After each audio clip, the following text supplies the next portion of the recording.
Okay everyone, तो चलिए बच्चों शुरू कर रहे हैं। और जिस चैप्टर की शुरुआत कर रहे हैं, कॉस्ट एंड मैनेजमेंट अकाउंटिंग 2 का मोस्ट इंपॉर्टेंट चैप्टर्स है। चैप्टर्स का नाम है रिकंसिलिएशन स्टेटमेंट्स और ये चैप्टर्स टोटल 10 मार्क्स ऑब्टेन करके देता है। पहले आप ये समझिए रिकंसिलिएशन स्टेटमेंट्स क्या है।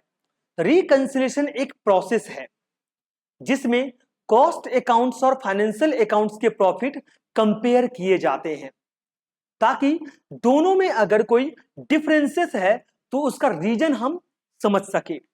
मतलब बताता हूं, कॉस्ट अकाउंट वाले प्रॉफिट और फाइनेंशियल अकाउंट वाले प्रॉफिट सेम हो ये जरूरी नहीं है, दोनों में डिफरेंसेस होता है क्योंकि कुछ चीजें सिर्फ एक ही अकाउंट में आता है, यानी एक ही अकाउंट में रिकॉर्ड होता है, या तो वो फाइनेंशियल अकाउंट में रिकॉर्ड होते हैं या तो वो कॉस्ट अकाउंट में रिकॉर्ड होते हैं।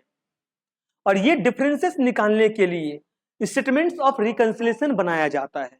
स्टेटमेंट्स ऑफ रिकंसिलिएशन बनाया जाता है। रीजन क्या है डिफरेंसेस का बिटवीन टू प्रॉफिट्स? अब मैं पहला रीजन बता रहा हूं, वह एक्सपेंसेस जो सिर्फ फाइनेंशियल अकाउंट में रिकॉर्ड होते हैं, यानी ये वो खर्चे होते हैं जो कॉस्ट अकाउंट में नहीं दिखाया जाता, सिर्फ फाइनेंशियल अकाउंट में लिख दिए जाते हैं। Like goodwill return of, company की जो रेपुटेशन की खर्चा है, preliminary expenses return of, interest expenses, dividend paid, loss on sale of assets and bad debts. ये वो आइटम है, ये वो खर्चे हैं जो सिर्फ फाइनेंशियल अकाउंट में रिकॉर्ड होंगे, ये कॉस्ट अकाउंट्स में रिकॉर्ड नहीं होते हैं। समझ में आ रहा कि नहीं आ रहा है? फिर वो इनकम जो फाइनेंशियल अकाउंट में रिकॉर्ड होते हैं, कहां पर रिकॉर्ड होते हैं? फाइनेंशियल अकाउंट में। यानी ये वो इनकम है जो कॉस्ट अकाउंट में रिकॉर्ड नहीं होंगे, सिर्फ फाइनेंशियल अकाउंट में लिख दिए जाते हैं। लाइक इंटरेस्ट रिसीव्ड, बैंक से या किसी लोन पे जो इंटरेस्ट मिलता है, डिविडेंड रिसीव्ड हो गया, दूसरी कंपनी की शेयर से जो आपको इनकम की कमाई होती है, profit on sale of fix assets हो गया, और ट्रांसफर फीस रिसीव्ड हो गया। ये वो इनकम है जो सिर्फ फाइनेंशियल अकाउंट में रिकॉर्ड होंगे, कॉस्ट अकाउंट में रिकॉर्ड नहीं होंगे। ऐसे ही कुछ ऐसे आइटम है जो सिर्फ कॉस्ट अकाउंट्स में रिकॉर्ड होते हैं, लाइक नोशनल एक्सपेंसेस। नोशनल का मतलब है एज्यूम करना या इमेजिनरी करना। तो जो भी एज्यूम या इमेजिनरी एक्सपेंसेस है वो फाइनेंशियल अकाउंट में नहीं, कॉस्ट अकाउंटिंग में लिखे जाते हैं। जहां पर ये मान के चलते हैं जो इतना रेंट हमें पे करना होता तो क्या होता, इतनी सैलरी देनी होती थी क्या होता, इतना इंटरेस्ट क्रिएट होता तो क्या होता। सर समझा रहा हूं। अगर खुद की बिल्डिंग यूज कर रहे हो, पर मान लो कि अगर रेंट देना पड़ता तो कितना देना पड़ता? अगर ये मेरी खुद की जगह होती तो हम ये एज्यूम करते जो इस, अगर ये मैं किसी से भाड़े पे लेता तो हमें कितना रेंट देना पड़ता। अगर मालिक खुद काम करे तो सैलरी एज्यूम करेगा जो खुद को कितना पे करेगा। अगर बिजनेस अपनी कैपिटल पे इंटरेस्ट एज्यूम करेगा तो कितना करेगा। मैं अपनी पैसा लगा हुआ बिजनेस में तो मैं ये एज्यूम करूंगा जो मुझे कितना पैसा मिल सकता है। Got my point? Then after आता है अंडर या ओवर एब्जॉर्प्शन ऑफ ओवरहेड। अगर कॉस्ट अकाउंट में कोई खर्चा कम दिखाया गया है और फाइनेंशियल मतलब कॉस्ट अकाउंट में खर्चा कम दिखाया गया फाइनेंशियल अकाउंट से, यानी फाइनेंशियल अकाउंट में ज्यादा है और कॉस्ट अकाउंटिंग में कम है, तो इसे हम अंडर एब्जॉर्प्शन बोलते हैं। क्या बोलते हैं? Under absorption. तो हमें बढ़ाने के लिए क्या करना पड़ेगा? इसको ऐड करना पड़ेगा या जो भी करना पड़ेगा इसको। अच्छा, अगर कॉस्ट अकाउंट्स में कोई खर्चा ज्यादा दिखाया गया है फाइनेंशियल अकाउंट से तो हम इसे ओवर एब्जॉर्प्शन बोलते हैं। ओवर एब्जॉर्प्शन ऐड होता है और अंडर एब्जॉर्प्शन माइनस होता है। Got my points? अब न्यूमेरिकल के जरिए हम समझते हैं जो ऑलरेडी ईयर वाइज आ चुका है, इस क्वेश्चन के जरिए समझते हैं जो किस तरीके से हम इसको सॉल्व करेंगे। मैं एक बार रिपीट कर देता हूं, याद रखना, जो भी आप रिकंसिलिएशन करोगे डिफरेंसेस को सिर्फ एडजस्ट करो। किसको एडजस्ट करोगे? सिर्फ डिफरेंसेस। जैसे मैं profit as per cost account लेकर के चल रहा हूं तो जो ऐड इनकम ऐड होगा वो इनकम जो सिर्फ फाइनेंशियल अकाउंट में है उसे क्या कर देंगे? ऐड कर देंगे। नोशनल एक्सपेंसेस जो है वो वापस से ऐड कर दिया जाएगा। ओवर एब्जॉर्प्शन ऑफ ओवरहेड, जितने भी ओवर एब्जॉर्प्शन से रिलेटेड खर्चे होंगे वो ऐड हो जाएंगे, और अंडर एब्जॉर्प्शन से रिलेटेड क्या हो जाएगा? माइनस हो जाएगा। क्लोजिंग स्टॉक्स का जो अंडर वैल्यूएशन है ये ऐड होगा। क्लोजिंग स्टॉक्स का ओवर वैल्यूएशन माइनस होगा। ये सब चीज हमें एडजस्ट करने पड़ेंगे। तो जो प्रॉफिट निकल के आएगा उसे बोलते हैं फाइनेंशियल रिकॉर्ड। क्या बोलते हैं? Financial record. चलिए क्वेश्चन नंबर 1 सॉल्व करते हैं।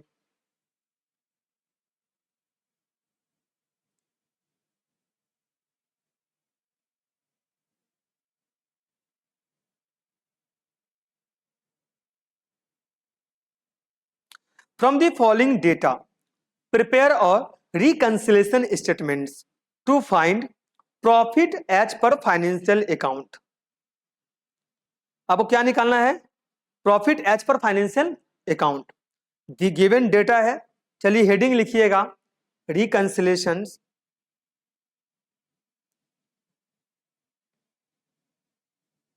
थोड़ा सा ये क्लिक करो ना, माउस माउस ने तो बीच से बीच में। हाँ,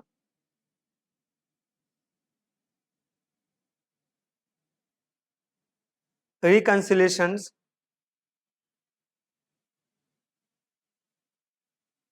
स्टेटमेंट्स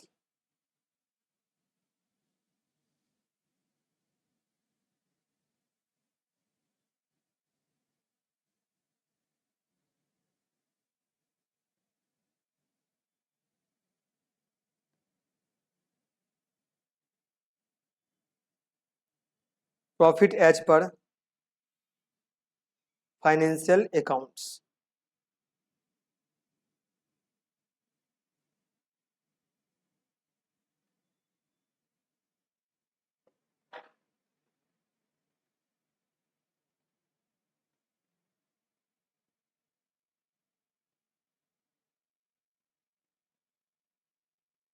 क्लियर है? लिखेंगे profit as per cost record.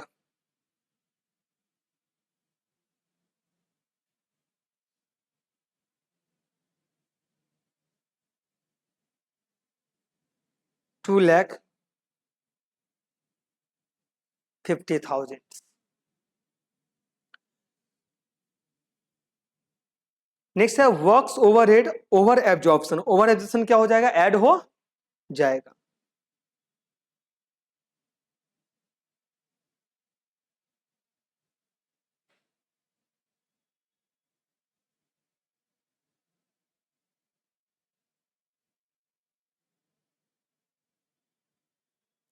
$20,000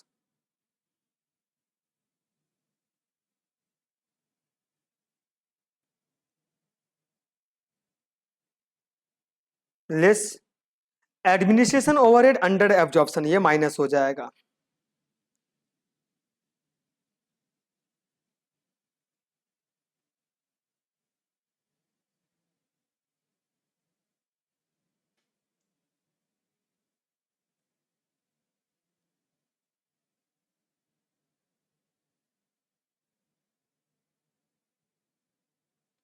ये हो गया 45,000।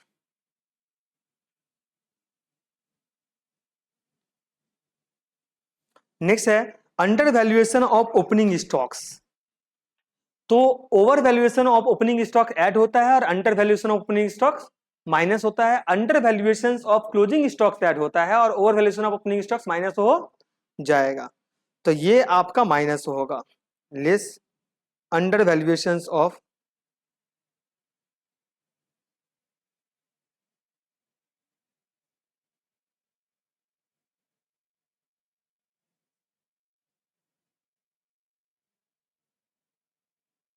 Opening stocks in cost accounts.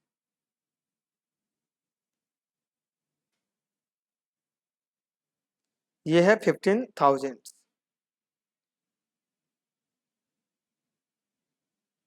कोई भी एक्सपेंसेस जो फाइनेंशियल अकाउंट में रिकॉर्ड होता है वो माइनस हो जाएगा और उसका इनकम क्या हो जाएगा? यहाँ पर profit as per financial account निकालने के लिए ऐड हो जाएगा। तो लेस बैड डेब्ट return of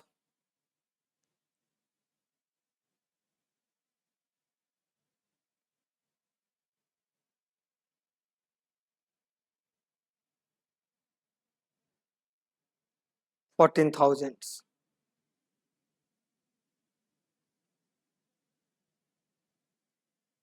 less preliminary expenses return of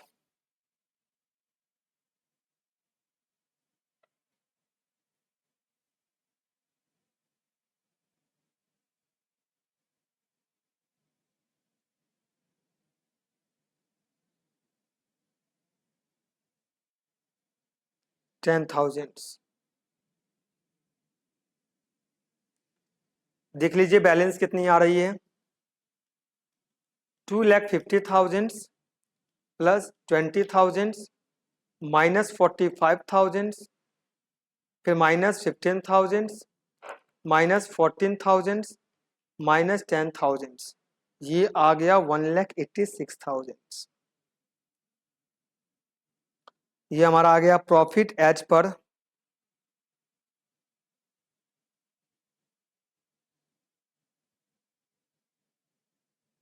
financial accounts.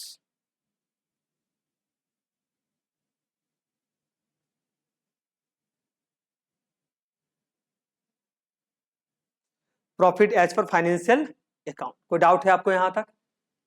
Question number 1 क्या हो गया मेरा, कंप्लीट हो गया। नेक्स्ट सम की तरफ चलते हैं। नेक्स्ट सम क्या है? अब नेक्स्ट सम अगर आप देखते हैं तो आपको गिवन है, ये 2007 में आया हुआ है। बोल रहा है from the following information prepare और reconciliation statement as per financial records और एज पर, फिर से फाइनेंशियल रिकॉर्ड्स,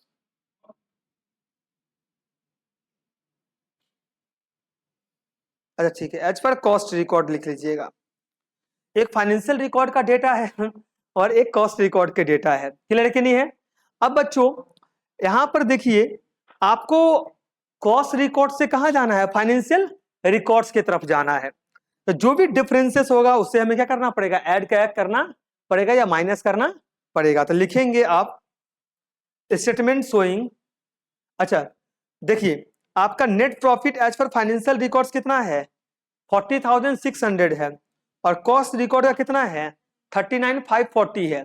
और कॉस्ट रिकॉर्ड का नेट प्रॉफिट लेकर चल रहे हो तो किससे मैच करना चाहिए, 40,600 आपका कैलकुलेशन करने के बाद आनी चाहिए। तो लिखेंगे, हेडिंग देंगे statement showing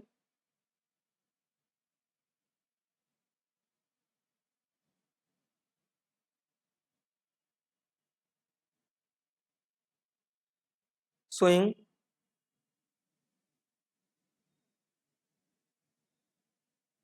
reconciliation of profit between financial records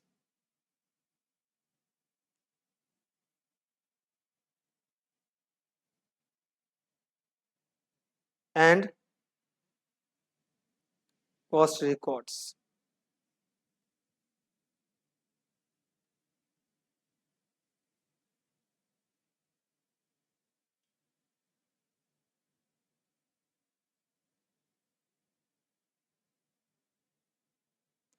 सबसे पहला आइटम लेंगे net profit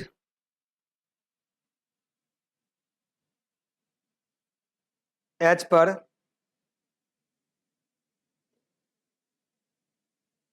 cost records.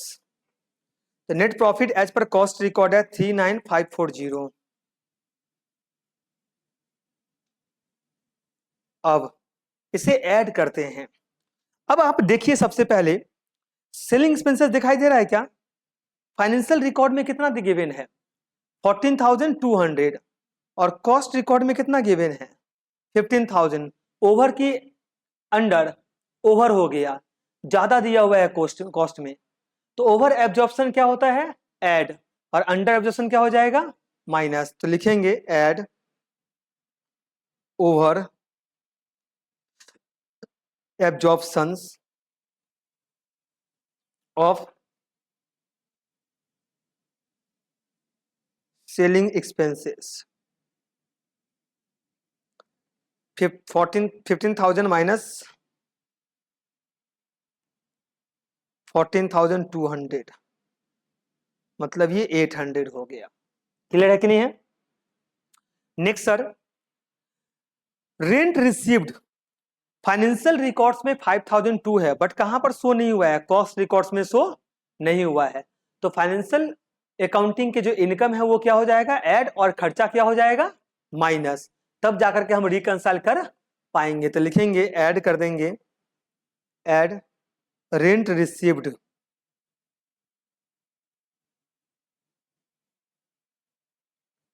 not considered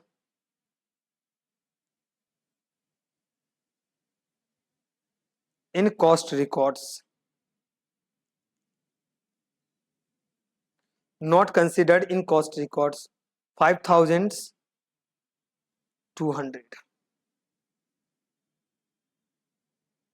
5200 less. Next item चलते हैं। देखिए फैक्ट्री एक्सपेंसेस में फाइनेंस में रिकॉर्ड कर रहा है 24,260 और कॉस्ट में रिकॉर्ड कर रहा है 21,000। तो 24,260 minus 21,000,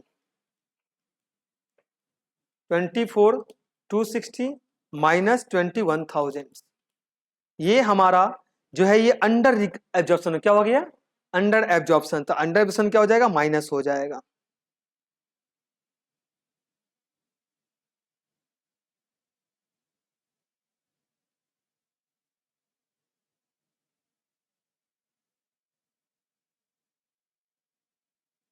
three two six zero. उसके बाद है आपका ऑफिस के लिए 10,680 से कितना, यहां पर कितना शो कर रहा है, 10,000, कितना से अंडर एब्जॉर्प्शन है, 680 से।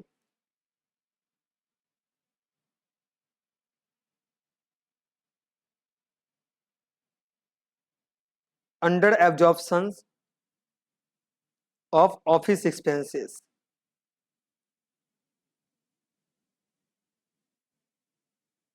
680। नेक्स्ट मैं बात करता हूं, अब नेक्स्ट अगर चलते हैं, डेप्रिसिएशन 2,200 इसमें है फाइनेंशियल रिकॉर्ड्स में, और कॉस्ट रिकॉर्ड में है 1,600। कितना कम है, 600। तो अंडर चार्ज ऑफ डेप्रिसिएशन है कि नहीं है, माइनस, लेस। मतलब जब फाइनेंशियल अकाउंट में माइनस हुआ है इतना, तो इसमें भी उतना होना चाहिए। Under charge of depreciation,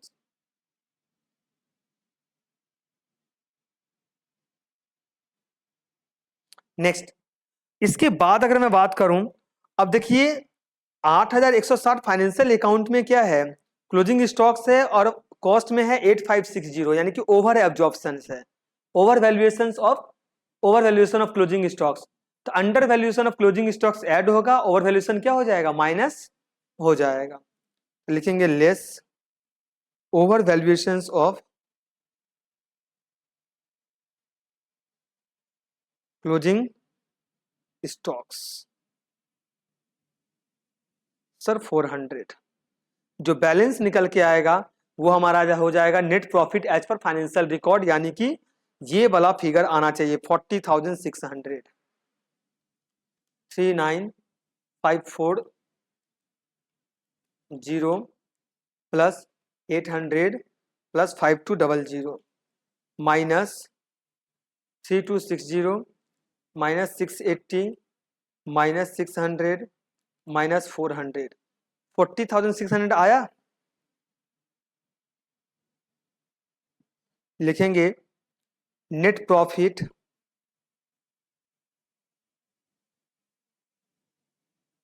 as पर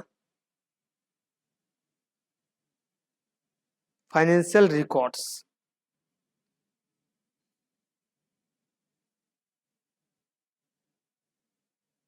net profit as per financial records. कोई डाउट है आपको यहां तक? तो ये क्वेश्चंस भी क्या हो गया हमारा, कंप्लीट हो चुके हैं। Got my points.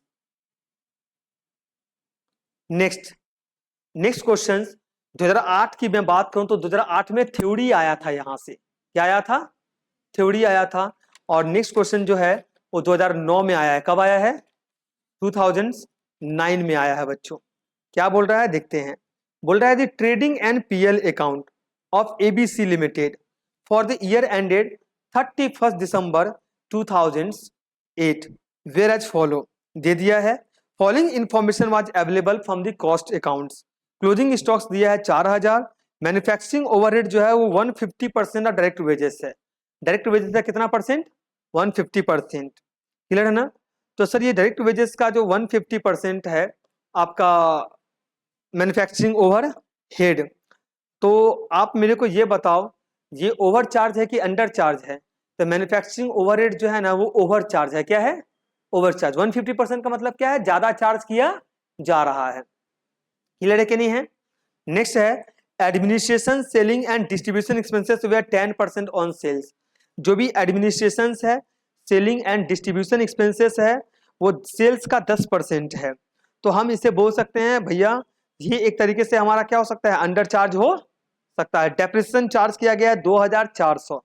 तो चलिए इसको भी सॉल्व करते हैं। लिखेंगे हेडिंग स्टेटमेंट्स ऑफ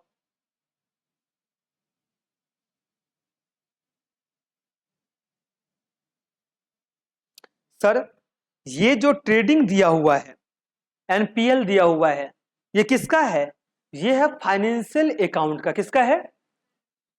कितना नेट प्रॉफिट है? 31,000 का नेट प्रॉफिट है। इसका मतलब हमें क्या निकालना पड़ेगा? हमें फाइनेंशियल अकाउंट से जाना पड़ेगा कॉस्ट अकाउंट्स की तरफ। सर इसका मतलब क्या है? इसका मतलब है जब हम कॉस्ट अकाउंट से कहां जा रहे थे? Financial account.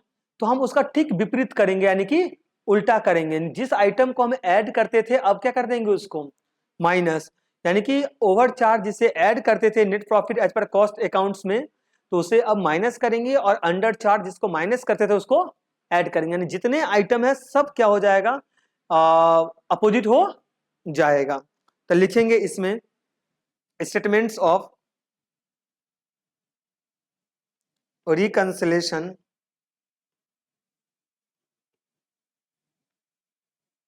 Of cost accounts profit.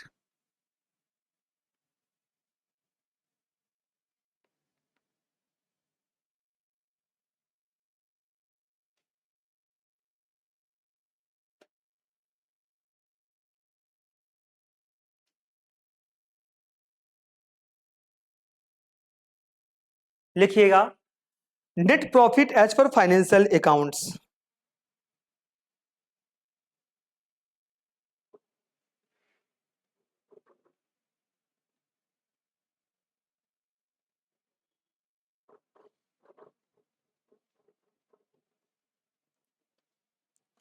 कितना दिया हुआ है? 31,000।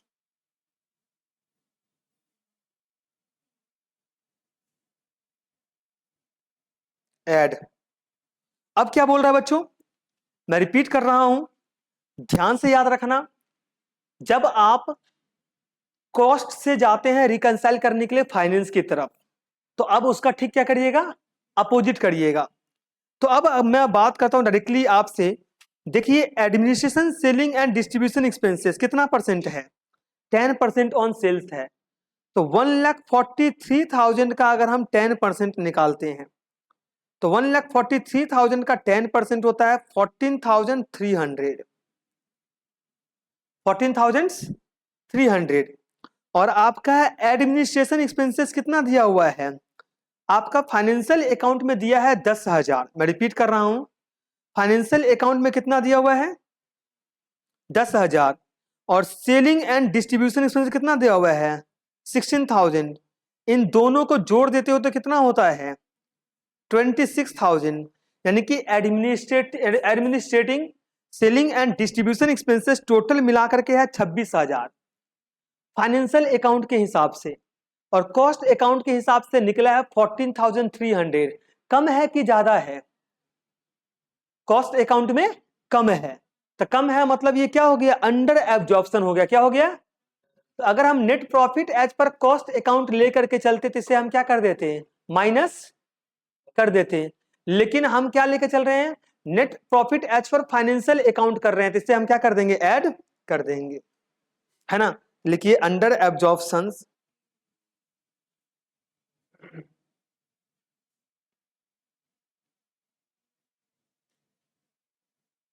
Of administrative selling and distribution expenses. Sir निकाल लेंगे 10,000 प्लस 16,000 माइनस 1,43,000 का 10%, तो 26,000 माइनस 14,300, ये आपका आ जाएगा 11,700। नेक्स्ट सर मेरे को बताओ, ये तो हो गया सर। अब आप देखिएगा, आपको बोल रहा है क्लोजिंग स्टॉक्स ऑफ गुड्स 4,000। अब फाइनेंशियल अकाउंटिंग के जरिए कितना गिवन है? फाइनेंशियल अकाउंटिंग में 2,000 है और कॉस्ट अकाउंटिंग में 4,000 है। तो हम बोल सकते हैं over valuation of closing stocks है। तो हम over valuation of closing stock क्या करते थे? माइनस करते थे वहां पर। तो यहां पर फाइनेंशियल अकाउंट के जरिए कॉस्ट अकाउंटिंग निकाल रहे हैं, तो क्या कर देंगे? ऐड कर देंगे।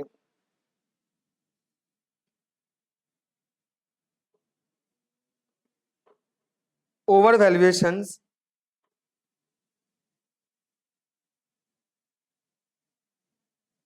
क्लोजिंग स्टॉक्स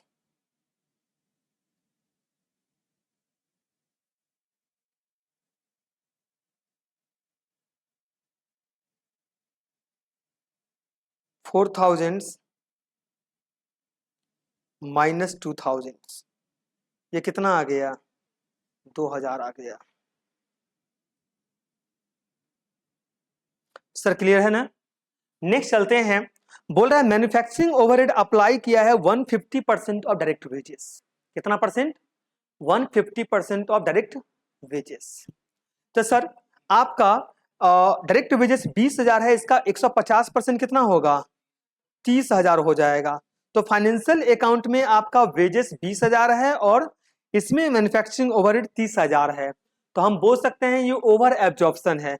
वहां पर हम ऐड करते थे, यहां पर क्या कर देंगे? माइनस कर देंगे, लेस।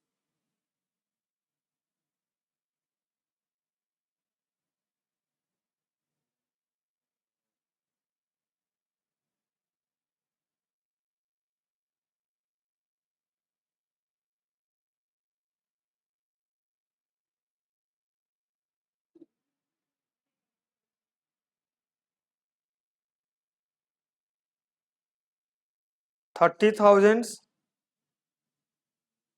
माइनस 24, सॉरी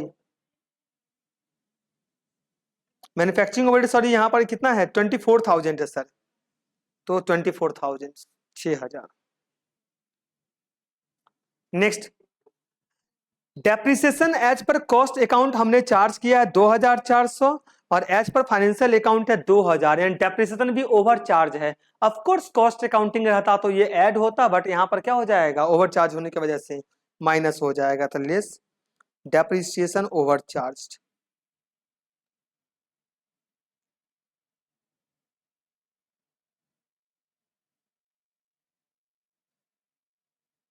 2,400 माइनस 2,000, तो ये आपका निकल के आ गया 400। अब आपका जो बैलेंस निकलेगा ये हो जाएगा net profit as per cost accounts.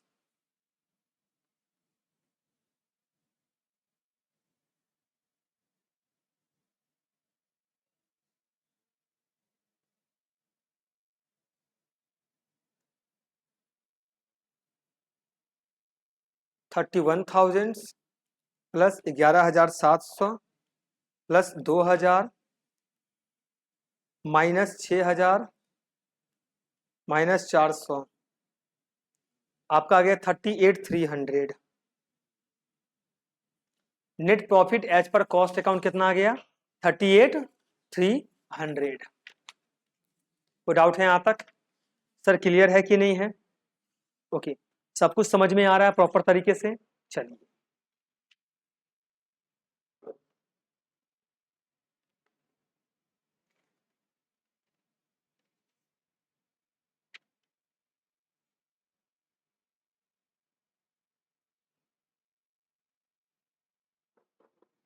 कोई डाउट? चलें आगे। नेक्स्ट 2012 में आया हुआ क्वेश्चन है। कब आया हुआ है? 2000 12 में आया हुआ है। बोल रहा है from the following figure prepare a reconciliation statements, दिया है net profit as per cost account दिया है, इसका मतलब हमें क्या निकालना है, net profit as per financial accounting निकालना है सारा आइटम। अच्छा, net profit as per financial accounting दिया है, यानी कि लास्ट में क्या होना चाहिए, ये मैच होनी चाहिए। तो बाकी जो भी है आपको पता ही है, जस्ट क्या करना है, पुट करना है। तो पुट करना बता रहा हूं, चलिए आप करते चले जाइए, लिखिएगा statement showing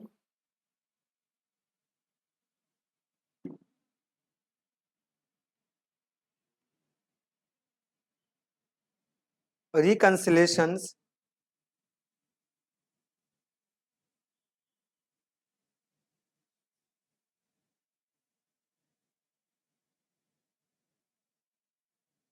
net profit as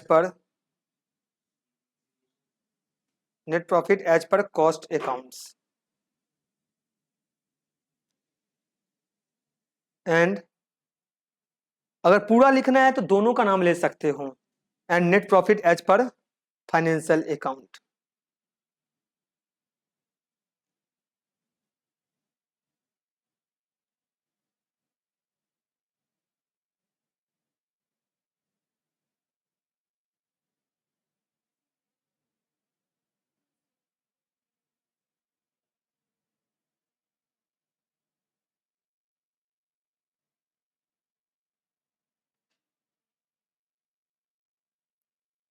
लिखेंगे नेट प्रॉफिट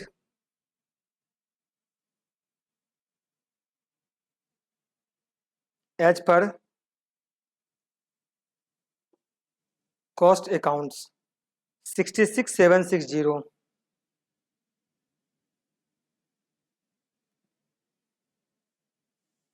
ऐड कर देंगे। अब बोल रहा है administration overhead recovered in excess है, एक्सेस का मतलब क्या है, ओवर चार्ज है, ओवर एब्जॉर्प्शन है, तो ऐड हो जाएगा।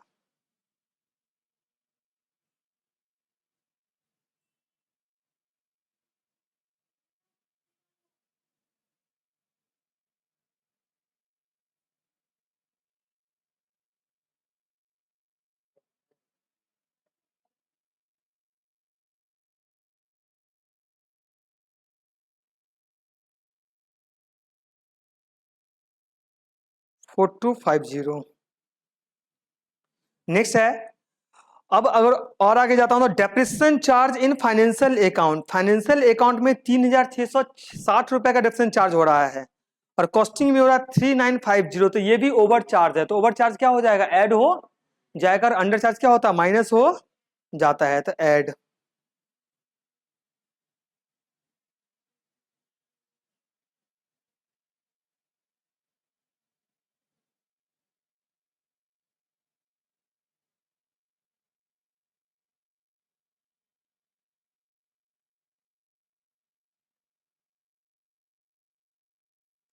$3950 माइनस 3660, ये कितना आ गया, 290।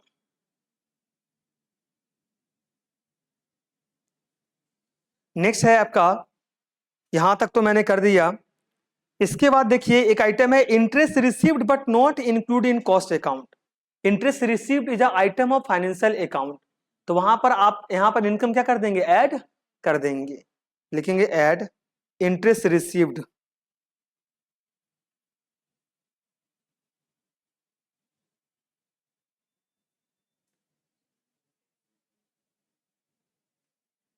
Not included in cost accounts. Sir income tax minus हो जाएगा, फाइनेंशियल अकाउंट में क्या होता है, नेट प्रॉफिट को डिक्रीज करता है, एक्सपेंसेस के रूप में कंसीडर कर देते हैं। 450, जबकि नॉर्मली ये ड्राइंग ट्रीट किया जाता है। सर यहां तक तो आपने कर दिया। नेक्स्ट देखिए स्टोर एडजस्टमेंट है, यानी कि फाइनेंशियल बुक में क्रेडिट में लिखे हो, क्रेडिट करने का मतलब इनकम को क्या कर दियो, बढ़ा दियो, तो यहां पर भी क्या कर दोगे, इसको ऐड कर दोगे। डेबिटेड रहा था तो माइनस कर देते, add store adjustments.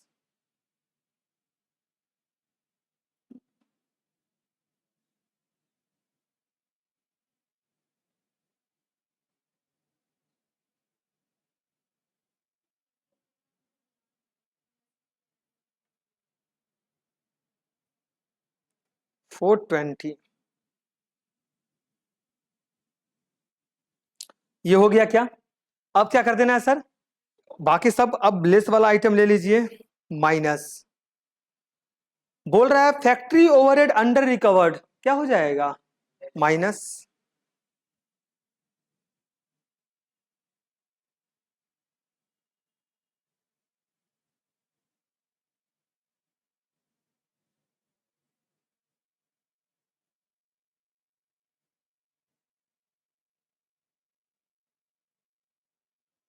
Five seven double zero.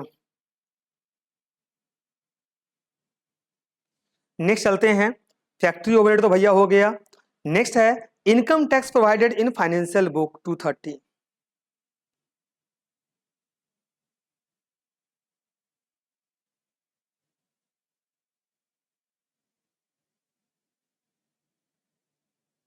Next है dividend apportion, dividend apportion in financial account. Sir dividend receive की बात नहीं कर रहा हूं, डिविडेंड डिस्ट्रीब्यूशंस की बात कर रहा हूं, पेमेंट है, तो क्या हो जाएगा? माइनस हो जाएगा, लेस डिविडेंड अपॉर्शंस।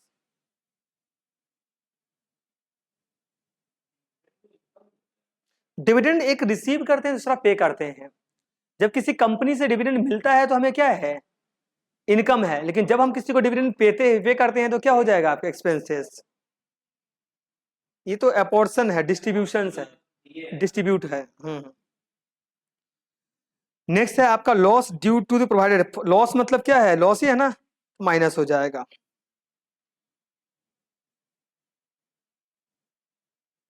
थेफ्ट,